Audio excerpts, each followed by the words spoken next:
D K ಅವ್ರನ್ನ ಸ್ವಲ್ಪ ಭೇಟಿ ಮಾಡಿಸಿ ಅಂತ, ಡಿ ಕೆ ಅವ್ರನ್ನ ಭೇಟಿ ಮಾಡಿಸಿ ಅಂತಲೇ ಅವರ ಫಸ್ಟ್ ಪ್ರಥಮವಾಗಿ ನನ್ನನ್ನು ಬಂದು ಬೇಡ್ಕೊಂಡಿದ್ದು, ಕೇಳ್ಕೊಂಡಿದ್ದು.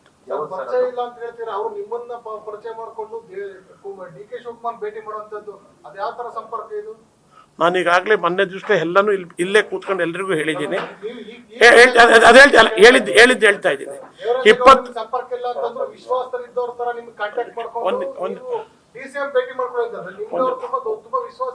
ಒಂದು ನಿಮಿಷ ಕೇಳಿ. ನಾನು ನನ್ನ ಕಚೇರಿನಲ್ಲಿ ಕುಳಿತು ಮಾತನಾಡ್ತಾ ಇರೋ ಸಂದರ್ಭದಲ್ಲಿ ಹೊಳೆ ನರಸೀಪುರದವ್ರು ಯಾರೋ ಬರ್ತಾರೆ, ದೇವರಾಜೇಗೌಡರು ನಿಮ್ಮನ್ನು ಕೇಳ್ತಿದ್ರು, ಮಾತಾಡಬೇಕು ಅಂತಿದ್ರು ಅಂತ ಹೇಳ್ತಾರೆ. ಆಗ ನಾನು ನನ್ನ ಹತ್ರ ನಿಂತ ನಂಬರ್ ಅದನ್ನಪ್ಪ ಅಂತ ಕೇಳ್ತೀನಿ, ನಂಬರ್ ಅವರೇ ತೆಗೆದು ಕೊಡ್ತಾರೆ ಫೋನ್ನಲ್ಲಿ. ಅಣ್ಣ ನಿಮ್ಮನ್ನು ಭೇಟಿ ಮಾಡಬೇಕು, ನಾನು ದೇವರಾಜೇಗೌಡನ, ಏನು ದೇವರಾಜೇಗೌಡ, ನಾನು ಕೇಳ್ತೀನಿ ದೇವರಾಜೇಗೌಡನ್ನ, ಏನಪ್ಪ ನಿಂದು ಯೂಟ್ಯೂಬಲ್ಲಿ ನೋಡುತ್ತಲೇ ಇದ್ದು 2 ವರ್ಷದಿಂದ. ಅಣ್ಣ 2 ವರ್ಷ ಲೆಕ್ಕಣ್ಣ, 4 ವರ್ಷದಿಂದ ನನ್ನ ಹೋರಾಟ ಅಂತ ನಾವು ಹೋರಾಟ ಮಾಡ್ತಿದ್ದೀನಿ. ನಾನು ನೋಡ್ತಿದ್ದೋ ನಿನ್ನ ಹೋರಾಟಕ್ಕೆ ಜಯ ಸಿಕ್ತಲ್ಲಪ್ಪ, ಇದೆಲ್ಲ ಹೊರಗೆ ಬಂದದಲ್ಲ ಅಂತಕ್ಕಂಥ ಮಾತು ನಾನು ಹೇಳ್ತೀನಿ.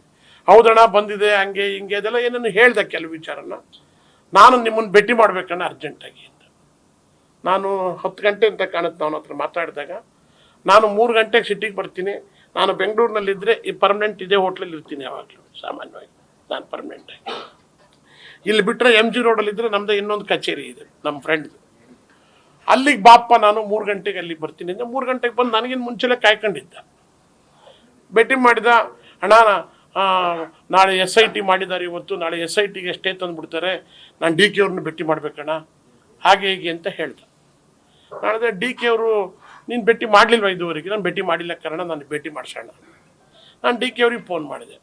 ಅವರು ರಾಣೆಬೆನ್ನೂರಿನಲ್ಲೋ ಎಲ್ಲೋ, ನಾನು ಟೂರ್ನಲ್ಲಿದ್ದೀನಿ, ಹೊರಗಡೆ ಇದ್ದೀನಿ ಗೌಡ್ರೆ, ನಾನು ರಾತ್ರಿ ಲೇಟ್ ಆಗುತ್ತೆ ಬರೋದು ಅಂದರು. ನಾನು ಲೇಟ್ ಆಗುತ್ತಲ್ಲಪ್ಪ, ಸಾಯಂಕಾಲ ಬರೋದು ಲೇಟ್ ಆಗುತ್ತೆ ಅಂತ ಹೇಳಿದ್ದಾರೆ ಅಂತ ಹೇಳ್ಬಿಟ್ಟು ಇವ್ನು ನನ್ನ ಜೊತೆಲೇ ಸುತ್ತಾಡ್ಕೊಂಡಿದ್ದ. ನನಗೆ ಇವನೇನು ಹಿಂಗೆ ಸುತ್ತಾಡ್ಕೊಂಡಿದ್ದಾನಲ್ಲ ಅಂತ ಅನುಮಾನನೂ ನೋಟ್ ಮಾಡಿಕೊಂಡೆ. ನಾನು 7 ಗಂಟೆ ತಕ್ಕ ಇದ್ದು ಹೊರಟೋದ. ಇವನು ಇಷ್ಟು ರಿಕ್ವೆಸ್ಟ್ ಮಾಡಿದ್ದಲ್ಲ ಅಂತ ಹೇಳ್ಬಿಟ್ಟು ನಾನೇನೋ ಬೇರೆ ಕೆಲಸಕ್ಕೆ ಡಿ ಕೆ ಅವ್ರನ್ನ ನಾವು ಮಾಮೂಲಿಯಾಗಿ ಭೇಟಿ ಮಾಡ್ತೀವಿ. 11 ಗಂಟೆಗೆ ಹೋದೆ, ಡಿ ಕೆ ಅವ್ರನ್ನ ಭೇಟಿ ಮಾಡಿದೆ. ಡಿ ಕೆ ಅವರು ಯಾರ್ಯಾರು ಇದ್ದರು ಅವ್ರನ್ನೆಲ್ಲ ಕಳಿಸಿ, ಅವರು ಇದ್ದರು, ಯಾರ್ಯಾರು ಒಂದು 5-6 ಜನ ಕೂತಿದ್ರು. ಕೂತು ಮಾತಾಡೋ ಸಂದರ್ಭದಲ್ಲಿ ನಾನು ಡಿ ಕೆ ಅವ್ರಿಗೆ, ಆ ಡಿ ಕೆ ಇವರು ನಮ್ಮ ಹಾಸನದ ದೇವರಾಜೇಗೌಡ ನಿಮ್ಮನ್ನೇನೋ ಭೇಟಿ ಮಾಡಬೇಕಂತೆ, ಮಾತಾಡಬೇಕಂತೆ, ಭೇಟಿ ಮಾಡಬೇಕು, ಬೆಳಗಿಂದ ನನ್ನ ಹತ್ರ ಬಂದು ಗೋಗರಿತ ಅವನೇ ಅಂತೆ. ಅವ್ನು ಬಿಡ್ರಿ, ಅವ್ನ್ಯಾಕೆ ಮಾತಾಡ್ಬೇಕು ನಾನು ಅಂತ ಇದೇ ಭಾಷೆಯಲ್ಲಿ ಹೇಳಿದರು. ನಾನೇ ಜಬಾಯಿಸ್ದೆ, ನೀವು ಉಪಮುಖ್ಯಮಂತ್ರಿಗಳು ಸ್ವಾಮಿ, ನೀವು ನಿಜ ಸುಸ್ತಾಗಿ ಬಂದಿದ್ದೀರಿ, ಭೇಟಿ ಮಾಡೋಕ್ಕಾಗಲ್ಲ ಅಂದರೆ ಪ್ರಜೆಗಳು ಯಾರ ಕೇಳಿದ್ರಿ ಮಾತಾಡ್ಬೇಕಾಯ್ತದೆ ನೀವು ಅಂತ ನಾನೇ ಒತ್ತಡ ಮಾಡಿದೆ. ಆಯಿತು ಕರ್ಸಪ್ಪ ಅಂದರು. ಆಗ ನಾನು ದೇವರಾಜೇಗೌಡನಿಗೆ ನನ್ನ PA ಹೇಳಿದೆ, ದೇವರಾಜೇಗೌಡನ ತಗೋ ಅಂತ. ದೇವರಾಜೇಗೌಡನ ಫೋನ್ ತಗೊಂಡ್ರು ನಮ್ಮ PA. ಫೋನ್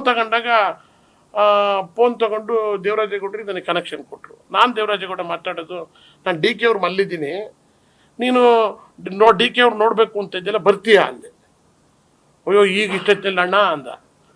ಆಗ ಅವನು, ನೀನು ಎಲ್ಲಿದ್ದೀಯಾ ಅಂದೆ. ನಾನು ಅವನೇ ನನಗೆ 2 ಮನೆ ಅಣ್ಣ ಬೆಂಗಳೂರಲ್ಲಿ ಅಂದ. ಯಾವ ಮಲ್ಲಿದ್ದೀಯಾ ಅಂದೆ. ಒಂದು ಇದೆಲ್ಲೋ ಇದರಲ್ಲಿ ಹೆಬ್ಬಾಳ್ ಫ್ಲೈಓವರ್ ಹತ್ರ, ಇನ್ನೊಂದು ಹೊಸಕೋಟೆ ಹತ್ರ ಇದ್ದೀನಿ ಅಂತಕ್ಕಂಥ ಮಾತು ಹೇಳಿದ. ಇಷ್ಟು ಹೇಳಿದ ಮೇಲೆ ಅಲ್ಲಿಂದ ಬರೋಕ್ಕೆ ಎಷ್ಟೊತ್ತಾಗುತ್ತೆ ಅಂದರೆ 1:30-2 ಗಂಟೆ ಮೇಲೆ ಆಗ್ಬಿಡುತ್ತಣ್ಣ ಅಂದ. ಆಯ್ತು ಫೋನ್ನಲ್ಲೇ ಮಾತಾಡ್ತೀನಿ ಅಂತ ನಾನೇ ಕೇಳಿದೆ. ಡಿ ಕೆ ಅವ್ರಿಗೆ ನಾನೇ ನಾನು ಮಾತಾಡಿದ ಫೋನ್ನೇ ಕೊಟ್ಟೆ ಡಿ ಕೆ ಅವ್ರಿಗೆ. ಅವರು ದೇವರಾಜೇಗೌಡರು ಮಾತಾಡ್ತಾರೆ ಅಂತ ಹೇಳ್ಬಿಟ್ಟು ಅವ್ರು ಯಾವುದೋ ಇನ್ನೊಂದು ಫೋನಲ್ಲಿದ್ದು, ಅದಾದ್ಮೇಲೆ ನಾನು ಫೋನ್ ಕೊಟ್ಟೆ. ಏನು ದೇವರಾಜೇಗೌಡ, ಏನು ಸಮಾಚಾರ, ಚೆನ್ನಾಗಿದ್ದೀಯಪ್ಪ, ಬೆಳಗ್ಗೆ ಏನು ನಿನ್ನ ಹೋರಾಟ ಹೆಂಗೆ ನಡೀತಾ ಇದೆ ಅಂದರು. ಅವನೇನೇನು ಹೇಳ್ದೆ, ಈ ಇದಕ್ಕೆ ಯಾವುದು ನಮ್ಮ SIT ಮಾಡಿದಾರಲ್ಲ ಅದ್ರ ಬಗ್ಗೆ ಏನೋ 1 ನಿಮಿಷ ಹೇಳಿದ. ಅದಾದ್ಮೇಲೆ ನನ್ನ ಹತ್ರ ಏನೇನೋ ಇದೆ ಅಂತ ಏನೇನು ಹೇಳಿದ.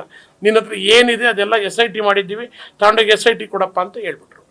ಅಷ್ಟು ಹೇಳಿ ಫೋನ್ ನನ್ನ ಕೈಗೆ ಕೊಟ್ಟರು. ಅಷ್ಟು ಬಿಟ್ರೆ ಇನ್ನೇನೂ ಮಾತಾಡಲಿಲ್ಲ. ಅವನು ಅಲ್ಲಿಗೆ ಮಾತಾಡಿದ್ದು ಕಟ್ ಮಾಡಿಬಿಟ್ಟು ಈ ಅವತಾರ ಆಡ್ತಾ ಇದ್ದಾನೆ. ಇದರಲ್ಲಿ ನಾನು ಸ್ಪಷ್ಟವಾಗಿ ಹೇಳ್ತಾ ಇದ್ದೀನಿ, ನ್ಯೂಸ್ ಫಸ್ಟ್ ನಿರ್ಭೀತಿಯಿಂದ ನಿಮ್ಮ ಪರವಾಗಿ.